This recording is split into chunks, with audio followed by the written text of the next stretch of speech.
6 o'clock. I'm going to call this study session to order. I have a few housekeeping things to discuss, but first I'm announcing the time at 6 o'clock and ask the city clerks for the city clerk's report on posting the agenda and roll call. Yes, Madam Mayor. The agenda was posted on Tuesday, October 18th at 1 p.m. Councilmember Almaderes? Here. Councilmember Bracco? Here. Councilmember Hilton? Here. Councilmember Leader Munoz? Present. Councilmember Marks? Here. Councilmember Tovar? Here. And Mayor Blinkley. Here. Okay, here's the housekeeping stuff. So for tonight's City Council special study session, staff will be conducting a demonstration of Wordly, an all-powered live translation and caption service to Spanish.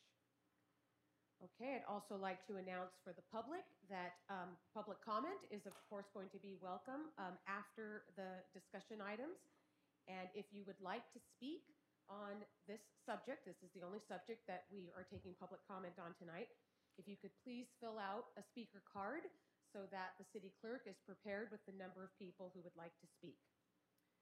All right, that said, I'd like to just say a bit about why we're here, and then we'll go right into the agenda. Okay, this study session was requested by Councilmember Marks and supported by the council to afford the public an opportunity to share in the discussion of the Garlic Festival Association's plans for the future of the festival following their announcement of its cancellation earlier this year. To clarify for the public, the City of Gilroy is not the sponsoring agency of the Garlic Festival. The city is just the location. As with all events within the city limits, city staff processes the event applications submitted by sponsoring parties and issue a special events permit. The same criteria is applied to all special event applications, whether the event is held on public or private property. Insurance for the event, however, is up to the property owner's insurance carrier because the event is taking place on their property. When it comes to events on the public's property, the city, as stewards of the public's assets, looks to our municipal insurance pool authority to determine the necessary insurance requirements to protect the public's assets. Insurance, as I'm sure everyone knows, is a function of risk. Two teenagers of the same age, with the same driving history, driving the same car with the same frequency, may find that one costs more than the other to insure. The same might apply to elderly parents. One is easy to insure, while the other is dropped altogether, as just happened to us, based on risk as determined by the insurance provider.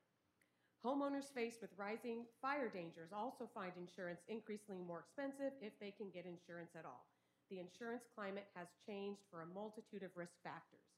It is with the public in mind that the city must insure against risk to public assets when events are held on the public's property, whether the applicant is an organization as well-known and loved and benevolent as the Garlic Festival Association or an unknown event organizer.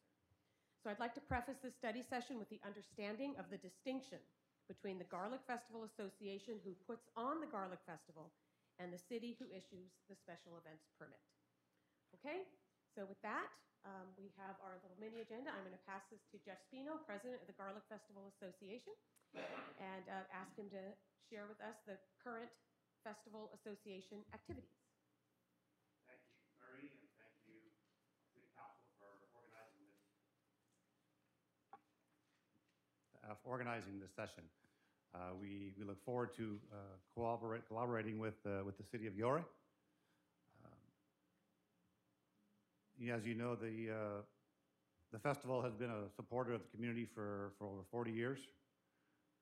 In addition to the $12 million of additional contribution or total contributions the festival has given out, many other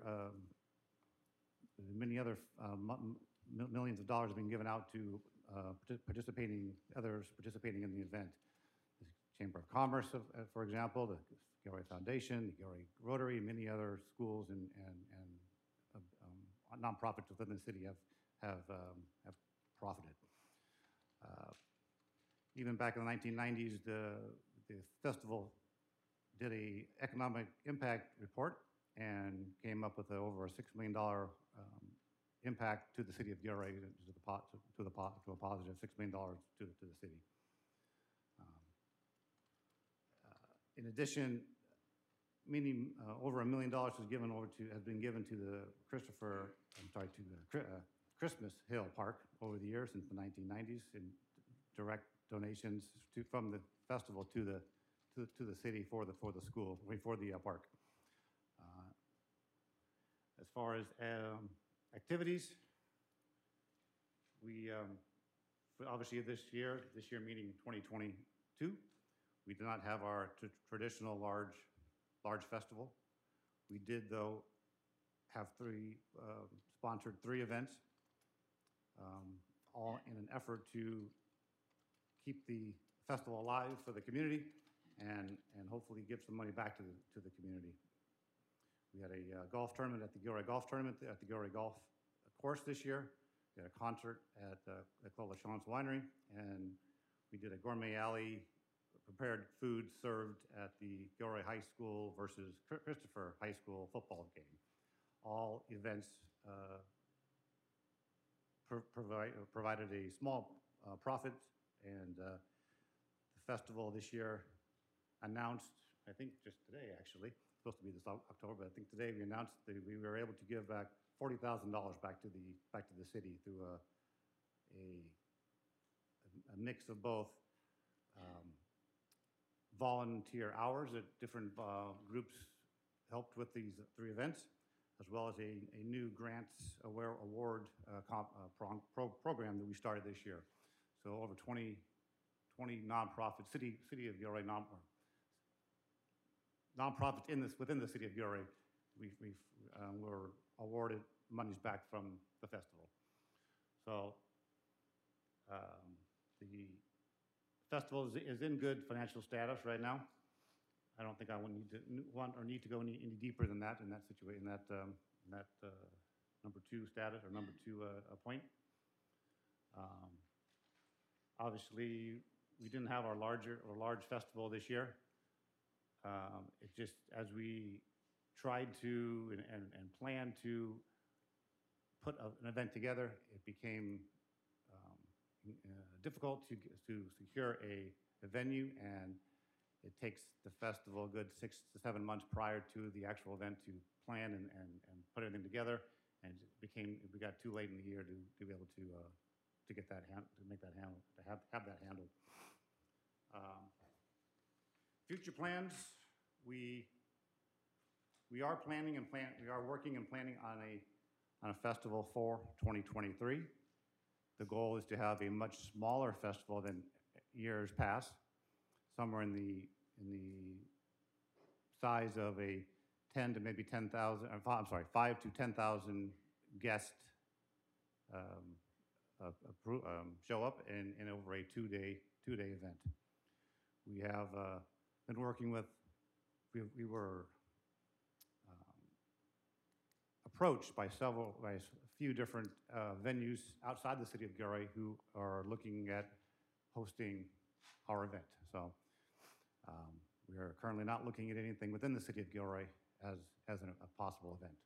Not to say that can't change, but at this point, all the events we're looking at are outside the city. I believe that's everything in my agenda. Okay. Is there anything else you want to say, or anybody? No? Okay, thank you. All right, and Leanne is going to discuss the insurance requirements Marie? for.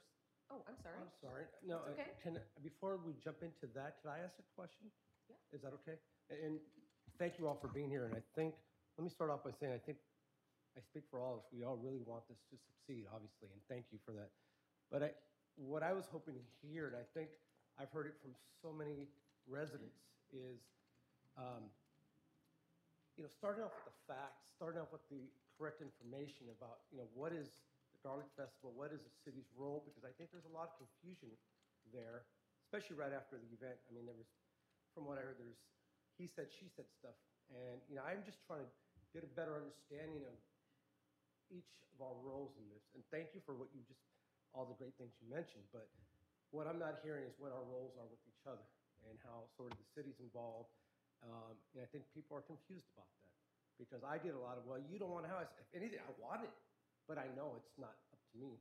So, I mean, before we get started, if we can start off with just sort of an overview of what each other's roles are, what it's been in the past, as the mayor said. Obviously the city, we require a permit. Obviously the special needs permits is sort of what we, but I am trying to get a better sense, especially so we can go out and talk to our constituents, is what are the roles of each entity here? So that way we have a better understanding. Maybe I'm the only one, but that's what please. Yeah, I'm going to try, because that's what I thought I answered in the prefacing. It really isn't a question for the Garlic Festival Association to define our role or vice versa. It's the Garlic Festival Association is responsible for the Garlic Festival. They always have been, always will be. It is the Garlic Festival Association's festival. Their board, they run it. The city has never had anything to do with the decision-making of the festival itself. The city is simply the application recipient, because the festival has always been in the Gilroy city limits. It's the same whether it was Day on the Ridge held at private property. We don't get the application for the rodeo because that's in the county, but we are simply the location of the event, and therefore we are the ones who process the special events application and issue a permit.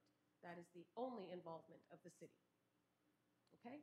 I think if you wouldn't mind just to speak to that for just a Of second. course. I think what strikes me is that you can't not see the emotional involvement from both sides. Right. So I think to get towards the crux of what you're asking, when this started all those years ago with three guys that got together, Rudy Malone, Val Felice, and Don Christopher, Right. They had an idea of bringing the community together, right, with a festival, with a party atmosphere to celebrate garlic and the community and all of the different nonprofits in our community. And over the 40 years, that has grown to affect the whole community. When I moved here in 2007, it caught me off guard because I looked at how many volunteers were at the Garlic Festival. By then, we had roughly about 4,000. In 2007, I think our population was roughly, we'll call it 50,000. So you're just under 10% of your community at one event, volunteering for one thing. So while the city and the Garlic Festival may not have any legal joining, I think over the 40 years, there's definitely been emotional joining. So the city at different times has received from the Garlic Festival, as Jeff just read, some of the different activities and the build-outs that we've done, whether at Christmas Hill or the donations we put into other things around the community, as well as I think that we have received some favorable actions from the city as we're trying to put on a festival, and so it goes both ways. I think that the other thing that as you asked that question, one of the other things that hit me is, I think there's such an outcry from the community because this is the community's festival.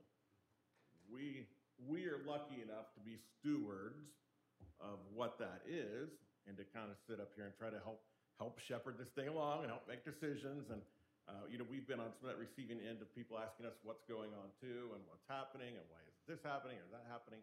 And we're definitely all trying our best. But I think that's why the city and the Garlic Festival are in sort of a sticky situation. We're maybe not married, but we're definitely boyfriend-girlfriend kind of thing, right? We've spent some time together. So we know each other's histories, we know each other's baggage, and we're still trying to work through this relationship, right? So I think that's kind of at least where I come from.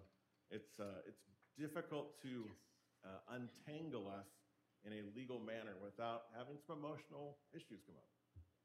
No, and I appreciate it. Yes, you can tell I'm a little emotional as well, because obviously I think we're all trying to, Yeah, well, and I was looking at, as we was coming here, I think almost all of us in this room at some point in time have either volunteered at the Garlic Festival or had someone tell us to volunteer at the Garlic Festival or been brought into the Garlic Festival.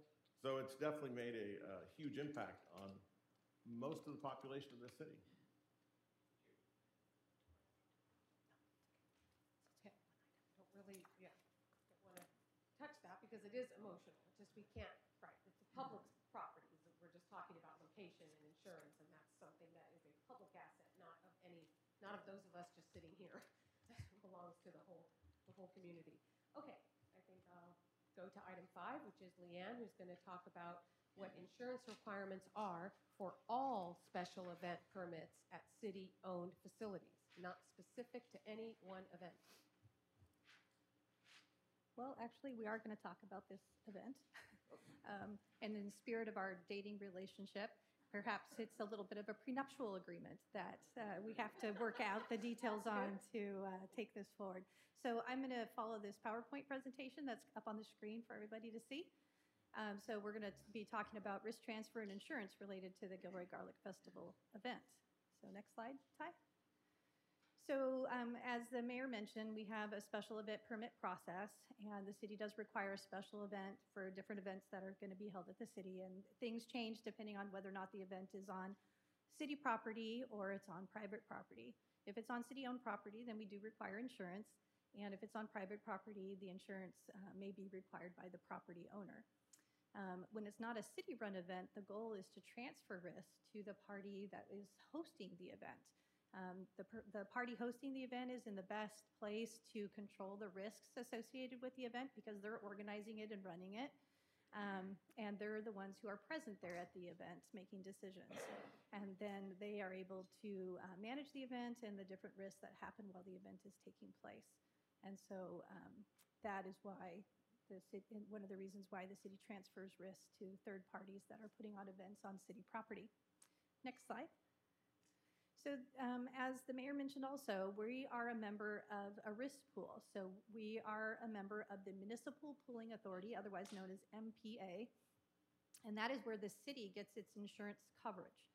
We are pooled with 19 other municipalities, and we make this decision to get our insurance this way so that we can get volume pricing for our insurance premiums. If we're insuring more, we can typically get a better rate for the insurance. And so we share risk with those 19 other municipalities. So if we are doing things that are, very risky, it does affect the other members of the pool. And then on the same hand, if another city in the pool is doing something that's outside of the guidelines of the pool, causing more risk, that can affect the other members of the pool. So we kind of all agree as being members of this risk pool to abide by certain kind of standards and conditions for risk management and risk transfer and risk mitigation so that we are together managing our risks and our costs so that we can get the best price for insurance and not pay out claims. So through Municipal Pooling Authority, we get different lines of coverage, general liability coverage, primary excess, property, auto crime, deadly weapons, cybersecurity. Those are some of the lines of insurance that we get. And like I said, as part of being a member of the pool, we agree to certain risk management protocols that we will follow as a member of the pool. So moving on to the next slide. So Municipal Pooling Authority, MPA, has certain requirements in place if we allow events to take place on our city property.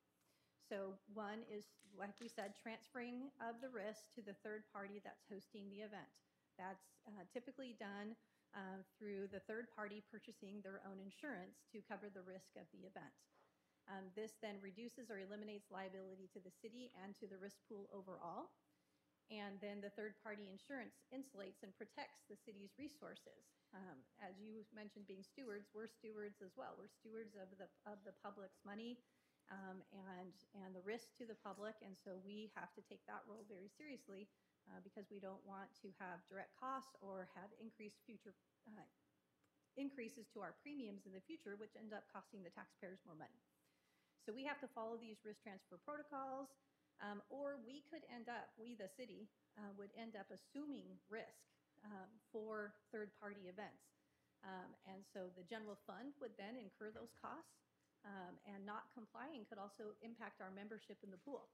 And if we tried to purchase the same insurance in the open market, it would cost us a lot more. So that, again, then becomes an additional cost to the taxpayers. So this is why some of these things become important to the city and our business decisions that we have to make and the risk management that we have to all manage as leaders of the city. So moving on to the next slide. So if we have leased property, I wanted to bring this up because this was something that Mr. Klein and I talked about when we had multiple meetings over this last year, that if leased property was used, then we have to go to the lease document and look at what the lease requirements are for that property, because the city does own property in Gilroy that we lease to other third parties. And so then the tenant, who's a party to that lease with the city, then becomes a party to the event permit given the lease requirements. And then the tenant will also then want to transfer risk to the third party. So not only is the city then looking to transfer risk to the party hosting the event, the tenant of the leased property is going to be doing the same thing. And they're going to want to also be an additional insured on the insurance policy. And then the tenant's insurance then comes into play because they have a lease for that property. They have a certain amount of interest and control in that property. So in essence, their insurance becomes number 2 in line because they're the next in line for the ownership, well, not the ownership, but the control of that property where an event may take place. So they're going to be concerned about what's involved in that, what liability they're taking on as the tenant who would then sublet a certain portion of that property if it was allowable under the lease. So continue on to next slide. So 2019 and prior, the event historically has been held at the Christmas Hill Park, which is city-owned property. And there's been $6 million in insurance required for the event. And the insurance names the city of Gilroy as an additional insured, so we're transferring the risk as required by our risk pool. Since 2019, a risk assessment was done by the Municipal Pooling Authority because of the significant event that occurred. It's unfortunate. We're all suffering in different ways related to that event. They look at things like the history, the increased costs, the general climate in our nation for these sad events happening way too often. And so they communicated to us that the minimum we could require is $10 million of insurance for a Garlic Festival event. And there's still some risk to the city, even with a $10 million policy, because if the event is on city-owned property and something were to occur, we're always going to be the property owner, and we're always going to get named and get drawn into whatever occurs.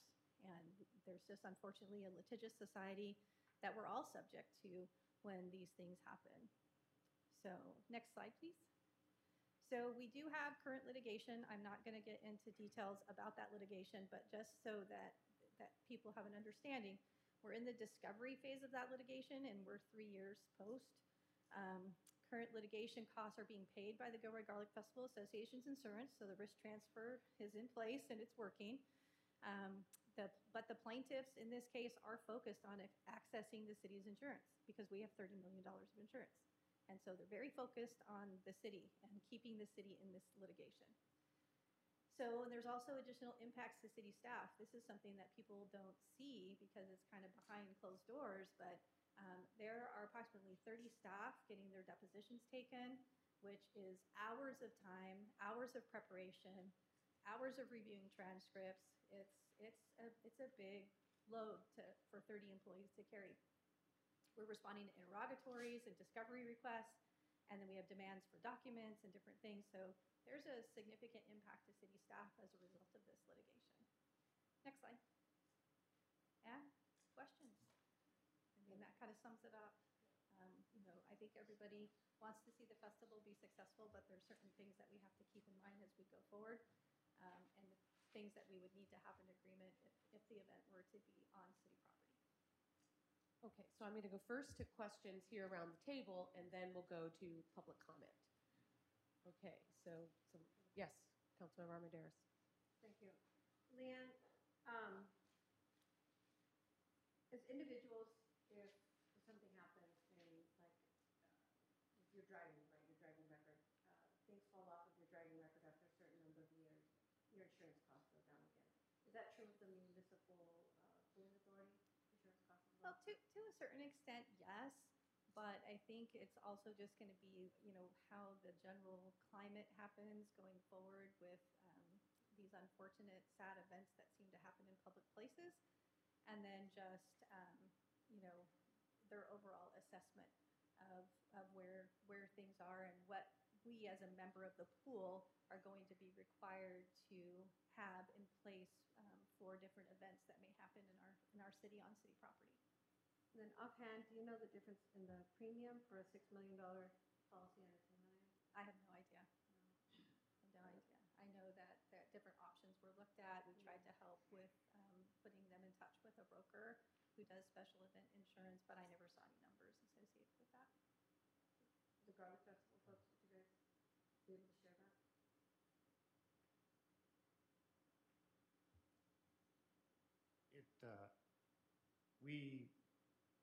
We could not find an insurance company that would give us a $10 million policy. And that may be due to the recency of the 2019 event and just it's a difficult event to insure right now because of the litigation that's in place. That may be a factor. Good to know, thanks. Okay, any other? Councilmember Tovar? Thank you. Just following up on Councilmember Armandariz's question, thank you for asking that question. And I just wanted to get an understanding because, Trevor, I like what you were talking about earlier. It's a community event, obviously, you know, and I know many of us and everyone in the city really wants to be there, obviously. And so the question regarding the insurance premium for the 10 million, you said that you were unable to find an insurance coverage for that, correct? Correct. Going back to sort of what happened, what was the $6 million coverage? How much was that in cost? I think the last year, well, 2019, as I recall, it was a little over $120,000 range, I believe. Okay. Close to that. And I'm just trying to get a sense, and again, it's a guesstimation of, I understand you said you weren't able to get a $10 million, but if that was possible, do you know what the range is in that would be? No, we never got to that point. Okay. Not because I was just thinking sort of, you know, again, going back to Trevor's words, thank you for that sort of, you know, moving forward, obviously, you know, how, a couple things, you know, if whatever that cost is, if it doesn't lower over the years, have you discussed as an association sort of fundraising from this, you know, citywide fundraising, corporate sponsors, you know, reinventing, you talked about reinventing the event to an extent, but just sort of those type of things where, you know, like I said, the community can get involved, obviously, you know, and I'm ready to donate, you know, but I'm just saying, are those things that you've talked about? And because you also did mention that you guys were in good financial standing right now. So I'm just trying to get an understanding of how do we get to that next level? Sure. So, I mean, to say we're in good financial standing in the fact that we can support what we're doing at this level. To say we can go out and support a brand new festival, no, we would need to have some funds, have some sponsorships, which we typically get. We have gotten even the last 2 or 3 years that we haven't had a festival. We've had, for what we've done, I think we've had pretty good sponsors come in and help us. Again, it comes down to if the festival cannot support itself or make some profit on it, where we can give the money back to the community, what's the point of going forward, right? So, yeah, I agree with you, but the way I'm looking at it is I understand what you're saying. If we can't give money back, what's the point of it? I'm looking at it as more, let's get this back up and running, and over the course of time, we'll get back to that level. When I talked about corporate sponsorships, you know, you look at Google, Amazon, even the Sharks. I mean, those are our community partners, and I don't know if those have been companies that we've reached out to.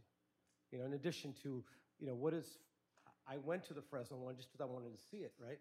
What are they doing differently there that we could be doing here? Do you understand what I'm going with all that? I'm just trying to see how the community and how these companies that are coming to Gilroy, how they can be involved in sort of moving this forward. Okay. I don't know if I have an answer for that for you. Sorry.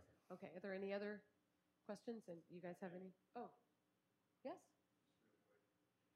Leanne, obviously post-2019, there's the enhanced cost for insurance for the city just to host this on city property, or provide the city property, I should say.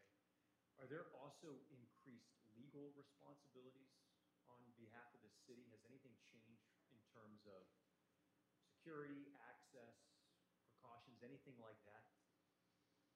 Well, certainly the city would need to, you know, do its normal assessment of any event.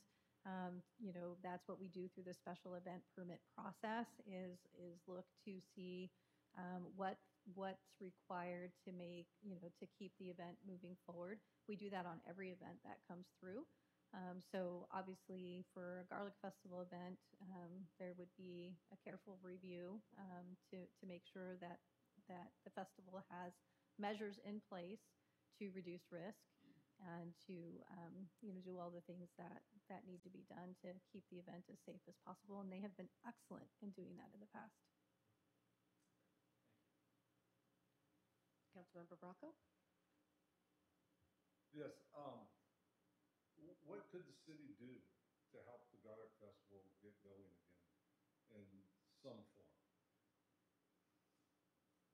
I think, just to talk to that for a moment, as we looked for a venue to go to, unfortunately, in a city of our size, much like most cities of our size, places to hold large events or festivals usually are owned by public spaces, by cities, counties, whatever. So we're kind of at an impasse with trying to find another venue. So as we're looking for places to go, one of the things we've talked about as a festival board is to maybe right-size the festival down a little bit and see if that pulls some of that insurance money off. Because no longer would you be insuring an event for 100,000 people over a weekend. Maybe it's for 10,000, 12,000, something like that. So what we don't know, and Leanne may have a much better answer for this, is that if it gets presented again to the insurance agency, if there's some kind of wheeling, I hate to say wheeling and dealing, but if there's some sort of understandings to be had that would bring that down a little bit, that would make it accessible to us, I'm sure that we're all looking, so much for that solution. So I don't know if that's possible or not. But that's definitely something the city can do, is to help see if there's different ways to bring that insurance level down to something we can handle. What's the size of the venue for, say, 5,000 a day? We were looking at like Gilroy Gardens. That would have worked out perfectly. It's already got so much in place for it already. The parking lot, the security and fences, and there's that lower portion that's sort of unused. We're looking at, would have been great to kind of help clean that up a little bit and use it, but that definitely would hold 5,000 a day.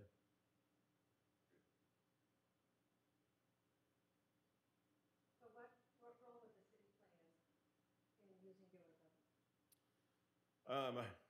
Carol, I believe you're on that board. Is that correct? Do you want to answer? I can try to answer that unless you want to, Carol. No, go ahead, Mayor. Okay. It's still that it's city-owned property. That's the thing. So it still has to go through the insurance pool. So, I'm just thinking it's going to take a little time, but I am hoping that with time, it is going to be something that goes back to the insurance. Assuming the climate overall in the world, is supportive of it, that certainly a smaller event with maybe fewer things happening at the event that could cause or lead to things that an insurance provider would consider risk. That's up to the insurance provider. But you were asking, I think, Councilmember Armendariz earlier, that like with driving a car, eventually those things kind of go off your record. This isn't exactly going off your record, but certainly when these, like the ultimate disposition of all of these lawsuits are done, so that insurance companies, they're not doing this to not make any money, right? Nobody's going to want to insure you if they think it might take them down too. And that's kind of where things are right now. But with public property, with doing something on public property, there's with city's public property, it could be public property owned by Gilroy Unified, it could be public property owned by Gavilan College, but they are not part of our municipal insurance pool. So that would be, to answer that question, I think it's just, yes, you would probably want to go back. We would want to, as a city, we would want to go back every year and see what's changed. So I guess more specifically, my question is, are there things we're not doing, right, that would help that? So it would take an application process to start that, right? So that we would then inquire to the insurance to see, are they still going to require the same amount? So, 10 million or yeah, 6 million? so one of the things we did last year is we had a few meetings with members of the board, and we, there was kind of sketched out plans, sketched out ideas of what some sort of scaled back event might look like, and then that's I think enough that we can go to municipal pooling authority and have them evaluate and provide us with feedback where things are. What's tough right now is that we're in just a really hard insurance market right now. Insurance is expensive. The city is paying a lot for its insurance right now. It's gone up more than ever right now. Our premiums that we're paying Insurance companies are leaving California. So, yeah, so Mine we're went from $110,000 to $240,000 one year. premiums are tough right now for everybody, even municipalities. It's a tough expense that we have to budget for and plan for because we can't be without insurance as a city. We have police, fire, public works. We own all kinds of property throughout the city. We have to have insurance, and it's a tough market right now. Our budget is definitely feeling that. Okay, Councilmember Tovar. Thank you. Thank you. And guys, understand I'm asking a lot of questions because, again, just like my colleagues are saying, I'm trying to find every option possible, obviously, because the Garlic Festival is why I moved out here almost 20 years ago, obviously, and been volunteering for quite some time.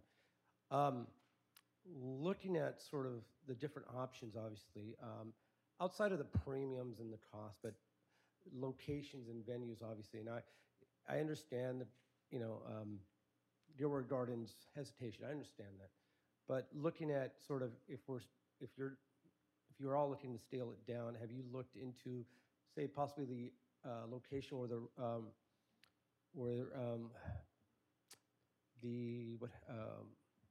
give me a second. The rodeo, where the rodeo was located. Part one, have you reached out to them? Second part of that, and again, I don't want to lose it, but we talked about possibly maybe finding an incorporated area, maybe in San Martin, maybe sharing the cost with them. Something that obviously can get us back on our feet again and up and running. So I'm not sure if those are things that you guys have looked into and discussed. And again, going back to what my colleagues are saying, what are the things that we can do to sort of help in regards to that? So. Yeah, I think it'd be fair to say that as the board, we have plumbed the depths of every venue we can possibly look for. And some of it comes down to use permits. So we did approach the rodeo. Unfortunately, their use permit's only for their event. So they can't house us even if they would want to. Other places, if we'd go out again, unfortunately, it's not like it's back when it started when you could kind of pull up a piece of property and have fun. Now use permits and everything else kind of stand in the way. So again, that's why our channels go back through more public arenas because they have those use permits to use them in that way.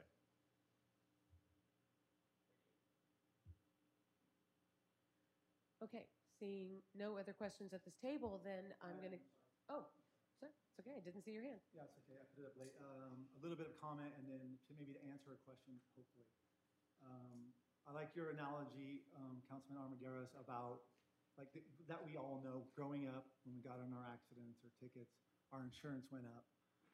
And that's an analogy that we all know very well. And, we feel like as the Garlic Festival that we used to be, that, we had a terrible loss. And at that time, we were the shiny red Corvette. And it cost a lot of money.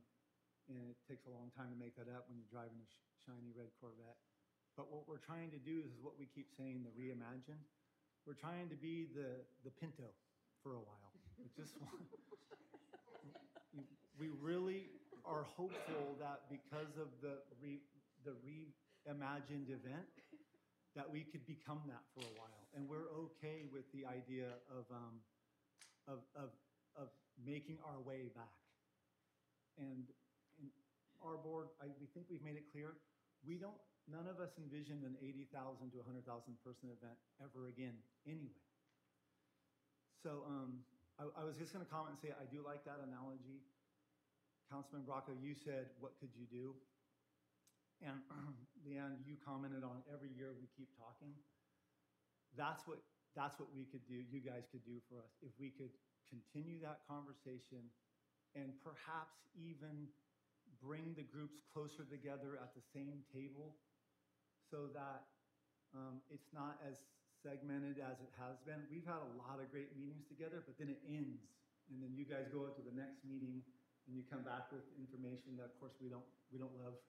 But you come back with information that we believe it's true. But we also feel strongly that if we could all come to the table and just do this together or don't do this together, but let's do it together. So if there's any way possible, I know I've asked this question before, so I'm going to ask it again. If we could be present at the insurance pool conversation just to answer the questions that we could answer best. And then if there's a possibility that an insurance pool agent says, well, what if you do this at your event? Or what are you doing this at your event? I heard I heard you guys talk about that, our event is changing a little bit every year, and we're ready for that. We want that. So that's what you guys could do for us, if that's possible, is to bring whatever groups in Gilroy or outside of Gilroy that are part of the conversation, let's have it all together. Okay, thank you.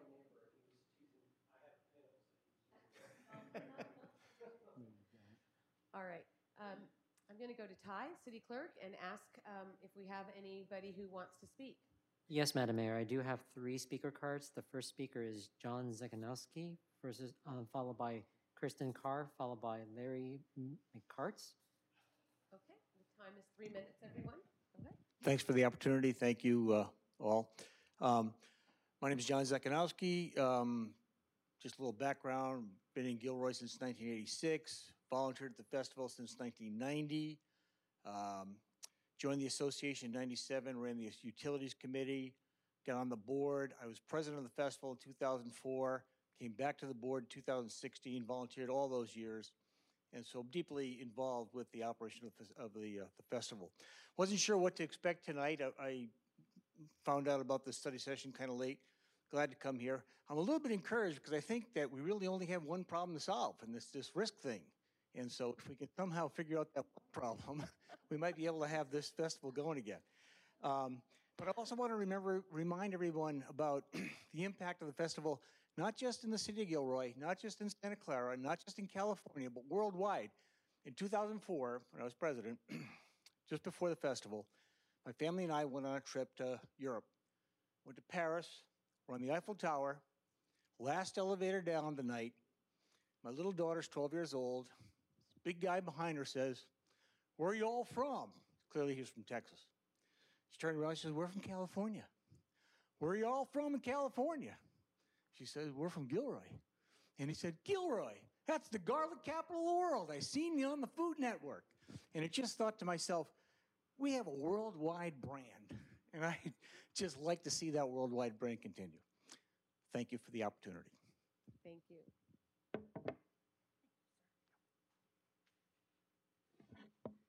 Good evening, and thank you for the opportunity to speak before you tonight. My name is Kirsten Carr, and I have not been before you in this chamber since I was in your role as Executive Director of the Visitors Bureau a gazillion years ago. And we all have a story, like John just said. Where are you from? And when you say Gilroy, they always say the garlic capital of the world. And that goes back to something the mayor said about us being 2 different entities, but not really. We are truly the garlic capital of the world because of the city and because of us, the Gilroy Garlic Festival. And so together, we can come up with a solution. I love that the questions were tonight, like, what can we do? How can we help? And there are ways that there are strength in numbers. What is it going to take for us to go to the insurance commissioner in California? What is it going to take to have legislation? Because unfortunately, we're not the only community who's experiencing tragedy. And unfortunately, we're not going to be the only community who does experience tragedy. We don't want this to be the last festival. We don't want this to be the last community event. So what can we do? So together, we can ensure that our nonprofits still continue to flourish, so that the John Zekanowski Daughters of the World, when they're traveling, they still can say, "Oh, you're the home of the Gilroy Garlic Festival." So I know that I can speak on behalf of any of us who've been involved in the association to say, we'll go to those meetings, we'll go to Sacramento, we'll go to wherever you need us to go, so that together we can find a solution so that we can continue to put on the best 3-day party there is. And I think it was you, Larry.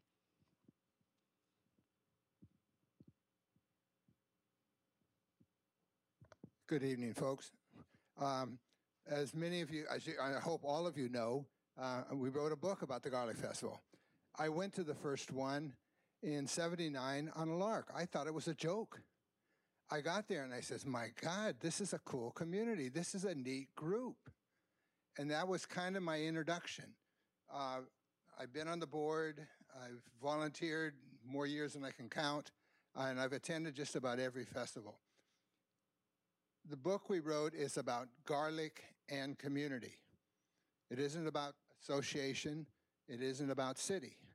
It's community.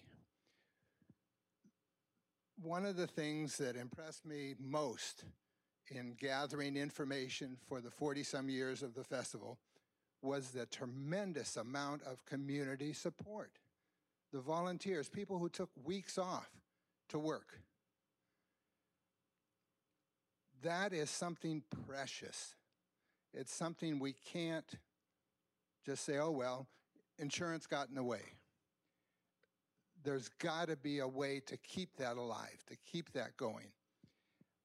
I heard the discussions this evening.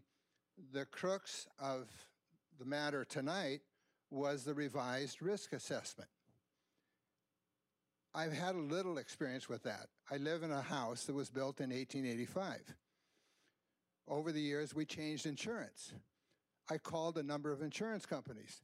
Oh, it's over 100 years old? No, we don't insure it. You don't insure it? I mean, wait a minute, we got to talk here. I mean, it's a viable house. What are the conditions that you could insure it under? Oh, well, we didn't realize that it was completely remodeled in 1990. So there are other factors that can be involved. A smaller festival, like the association said. Those things need to be looked at carefully, but we need to bring this back. The community needs it. One word of caution to the Festival Association, don't take it out of town. Thank you.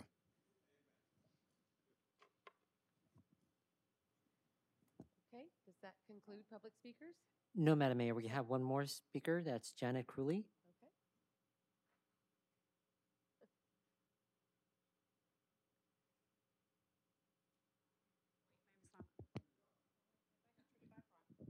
Okay. It's on. Okay. Hi, Janet Crewley. Thanks for having us here. Obviously, as everyone has said, this means a lot to every single one of us sitting in here. And I know every single one of us want this to happen. Just to follow up on what Larry said, I mean, to hear that it might be taken out of town absolutely breaks my heart. I'm fourth generation. My kids are fifth generation, born and raised here. We have been part of every single festival in some capacity. And hearing that breaks my heart, because I do believe that the city of Gilroy is on this map because of, yes, garlic, but even more so the Garlic Festival. So yes, we may be separate. We may not have our insurance pools together, but everyone's going to have that same story. You're from Gilroy, you have the Garlic Festival. I've been there. We love it. We have such a great time. One time I was carting somebody from the festival grounds up, and they were like, I just can't believe your community does this. This is amazing. And I explained to them, because they did not know this, that every single dollar goes back into our community, and everyone working on that event is a volunteer. What are our nonprofits going to do here, guys? I mean, we have seen their budgets are zero. I would like to know, in this MPA pool, so do these other cities, did they get to have fairs, festivals? Do their fairs and festivals have to have $10 million insurance policies? I would like to know that. What are their risk assessments? What does Gilroy have to say about any of them having fairs or festivals? Do we ask for the same for their fairs and festivals? That would be my question. Thank you again, and I hope we can work this out. Are there any other speakers? No, Madam Mayor. Okay. Any other questions or comments? I do have a question for Leanne. The request of the Festival Association to maybe have a seat at the table or have a coordinated meeting with the risk assessor, right? Is it what's the term? The person who calculates all that risk. Anyway, the title escapes me, but is it appropriate? It's something you've ever heard of, or you think it's something that they'd be open to? I don't know that they will. We're the member, the city is the member, and we're the insured, so they typically will not meet with outside parties that are seeking to hold an event in one of the member agencies. And they do have standards set that all 19 members have to follow. But unfortunately, one of the factors that has to be looked at with this particular event is the history and the current litigation. And so that does play a role in the assessment of this particular event, as would be the same in another city where an event had, a big claim or a big incident that occurred, which then impacted the pool. So that, that's evenly across all of the 19 members of the risk pool.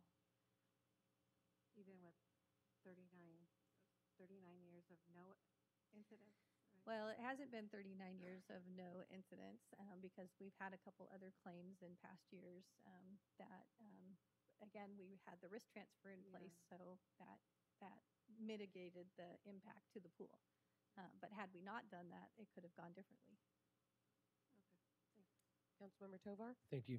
Again, just following up on Councilwoman Armendariz's question, I just want to make sure I understand. You're saying that they would not allow members of the association to be part of those discussions? Well, so they are our pool, Right. the city's pool, and the 19 other agencies, Right. and they're our advisor. So they will provide information back to the members, Right. but they typically won't hold meetings with outside parties or outside individuals. Okay. And again, regarding specific events. Regarding, and that kind of thing. okay. And I want to go back to Mr. Bozo's comments, and thank you for those comments. I think it's important. I don't know where sort of the disconnect has happened in regards to continuing to meet, and having these discussions and being at the table not once every 6 months or every year, but quite often, obviously, because this should be a priority if there's a way to work this out, obviously. And I think, again, I want to honor their requests in whichever way that we can, because you're hearing it from the community as well. If there's a way that we can get them, all of us, whoever it may be, to sit down every other month or whatever it is. I mean, you guys decide that, to continue to find solutions, not answers, but solutions to getting us to where we all want to be. So hopefully that's at least something that we can do with them.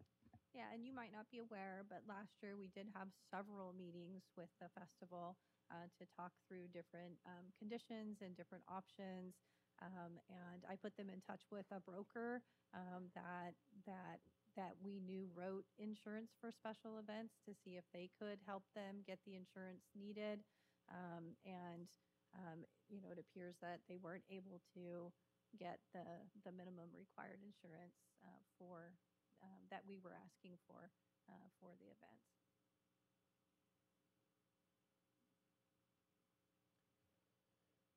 Okay. Seeing no other comments or hands? Okay, so we're going to Greg Bozo and then going to Councilmember Bracco. Thanks for bringing that up, Councilman Tovar. They were great. Our meetings last year, when they suggested the insurance broker to us, that gave us more hope at that time than we had ever had. So the collaboration was incredible, right? The challenge for all of us, I would like to say all of us, including the city, is as great as that insurance broker is, we still got an insurance quote that was probably 40 pages, right? And that's the challenge in business. I experienced that in my business, just like Larry said about his house. The job that the insurance broker did is incredible, but it's still 40 pages. And then we presented to them a condensed version of the Garlic Festival. It's probably 20 pages. That's what all I'm saying is, how do we bring the groups together that understand their parts the best, that maybe we could figure out a way to get our house insured? That's why I brought that up. Thank you. Okay, Councilmember Bracco. Jimmy, okay, where are we at today? Are you still going to meet with the board of the festival and try to move something forward? Well, I don't know that we're really discussing anything right now, but we've met with them anytime they've wanted to meet with us, and that's always available to anybody that wants to meet with us. But the start of the next process starts with a special event permit application. And so they have to have an idea, they have to have a concept, they have to go through those steps. And then we evaluate that with our insurance broker, who has already said you need $10 million no matter what. We're hearing that for other programs too. Our swimming program needs $10 million. A lot of our programs need $10 million. So that's what the standard is right now. And so if you're looking for a solution, one, you need to find who's going to insure you. And two, can you afford it? Those are the two hurdles. It's not really so much that, we can't change the insurance requirements. And we've discussed that. I mean, the city could, just say, no, we're not going to require insurance. We take on the liability on the general fund. That is a recipe for bankruptcy for a city. No city would ever do that, okay? So I want to be realistic about what opportunities we have together. Identifying a site, identifying the size, having a plan, doing the special event permit, and work through that, because everything else before that is an idea and a concept, and maybe that doesn't get an insurance group or company to really even take you, like they don't have enough to really work with. But I think if you can get laser drawn, and we're here to help you. We're here to meet with you anytime. But I don't think we're waiting for what the next idea and the next concept is, and we meet with all of them with enthusiasm and try to see how we can get it to work. Okay. Fred. Sorry. Last question, I promise. Well, more of a comment, and again, I know, no promises. But to the board, obviously, and thank you to everyone that's asking these questions. And Jimmy, thank you for laying it out like that. But I'm going to go back to sort of one of my very initial questions or comments. Thinking about what we can do as, council members, the community, if and when we get to that place, and like you said, you guys want a seat at the table. If we get to that place when it comes to fundraising, corporate sponsors, let us help. Meaning, let's get everyone that wants to help and sort of do what we can to raise whatever funds you need, because unless we know personally, then we don't know how to help. So that's what I asked of you guys. If there's a way that we can help you moving forward, once we identify next steps, if you guys can include us or all of us in how we can help. Okay. Thank you. You're done? Okay. Okay, looking again, going once, going twice. Okay. Adjourning at 6:57 p.m. Thank you, everybody.